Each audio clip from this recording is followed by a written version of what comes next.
A i u ovim paralelama nastavljamo pratiti rad naših eurozastupnika. SDP-ova Biljana Borzan većinu svog angažmana u Briselu i Strasburu posvetila je sigurnosti hrane u Europskoj uniji i zaštiti potrošača, posebno iz Istočne Europe. Dugačkim hodnicima strasburške zgrade Europarlamenta Biljana Borzan žuri se na jutarnji dio plenarne sjednice.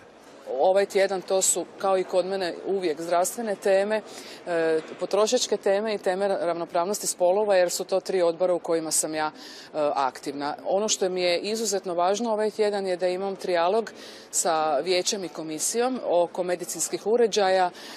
Izuzetno važan dokument jer znamo da su bile afere sa silikonskim umecima za grudi, umjetnim kukovima i slično. Vrhunac je zastupničkog angažmana plenarna sjednica, jednom mjesečno u Strasburu. Posao ne staje, radi se doslovno do kasno u noć. Ujutro jedna radna grupa obavezno ide u podne glasanje.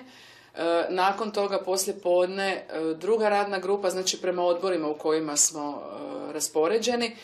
Danas je trebala biti i od 3. odbora radna grupa, ali u zadnji čas otkazana, što je dobro za mene jer ću se stići bolje pripremiti za rasprave. Danas imam poslije podne i navečer 2 rasprave. Ekipa u uredu radi na pripremi materijala, pitanja i amandmana.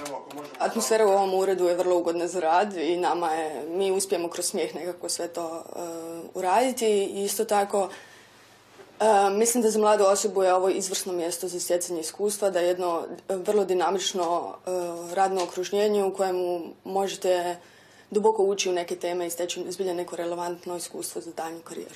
Maja Lisac, stažistica, željela se baviti temama ravnopravnosti spolova. U kratkom razdoblju uvjerila se koliko se radi u ovom domu. Ured je malen, zasigurno nije građen za 4 ljudi. Zastupnični asistenti kontaktiraju s građanima, udrugama, strukovnim institucijama i tako nastaje stručna podloga kao temelj za promjene zakona koje traži zastupnica. Nikola Turčinov pokriva Odbor za okoliš, javno zdravlje i sigurnost hrane.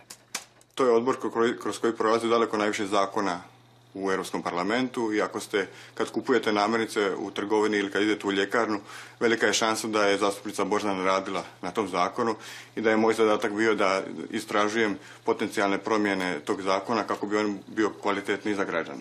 Jedanput na mjesec sve se iz Brisela seli u Strasbourg. Kako kaže Turčinov, i mi smo dio ovog putujućeg cirkusa.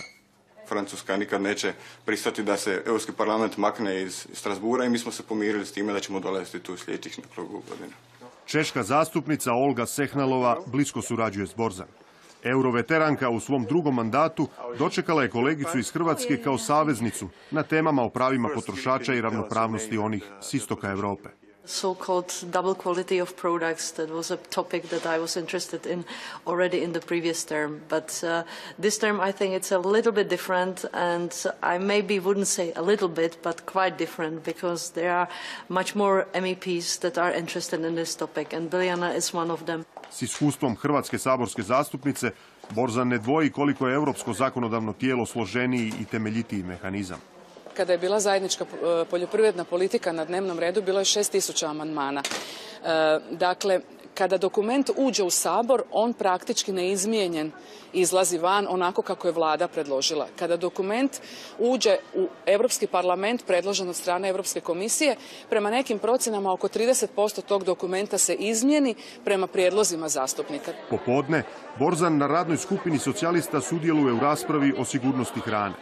Važno je privući kolege na skoru konferenciju koju ona organizira, a kojom skreće pozornost na preveliku konzumaciju soli i šećera.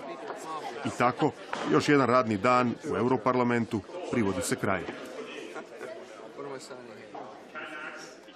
I bilo je to sve. Gledali ste još jedne paralele. Budite s nama i idućeg tjedna. Hvala vam lijepa i doviđenja.